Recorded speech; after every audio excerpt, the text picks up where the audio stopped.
البحر والصحراء منذ آلاف السنين تعرف من هو صاحب الأرض، من هو صانع التاريخ، من الذي سحق الغزاة الذين أتوا من نفس هذا الطريق.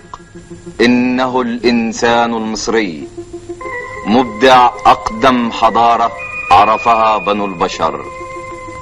بعد 5 يونيو سنة 1967 أقامت إسرائيل على الضفة الشرقية لقناة السويس خط بارليف الرهيب، وذلك بامتداد 180 كيلومترا من جنوب بور فؤاد وحتى السويس جنوبا. أنفقت إسرائيل على إنشاء هذا الخط 238 مليون دولار. أرادته خطا أقوى من كل الخطوط التي عرفت في التاريخ. كميات هائلة من الصخور والخرسانة المسلحة والقضبان الحديدية وحوائط الفولاذ ذرعت حولها الأسلاك الشائكة والألغام.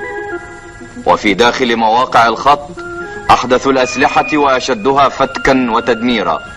وبين مواقع خط بارليف ومياه القناة أقام العدو ساترا ضخما من الرمال يعلو إلى 32 مترا، حائط يجعل محاولة العبور في حكم الاستحالة.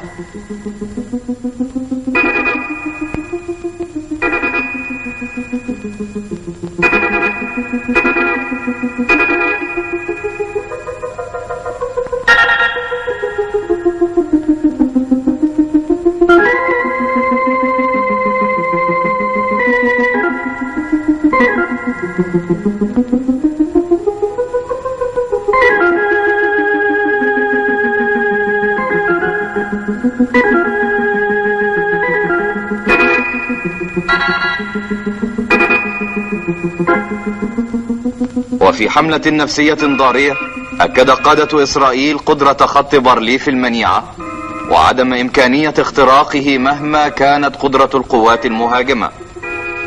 بل إنهم قالوا إن القوات المصرية إذا بدأت عبور القناة ستتحول إلى رماد، ومهما حشدت مصر من المدرعات والجنود فلن تستطيع إتمام عملية العبور، وستكون الخسائر المصرية رهيبة، وسيتم سحق قوات العبور المصرية قبل أن تصل إلى الضفة الشرقية.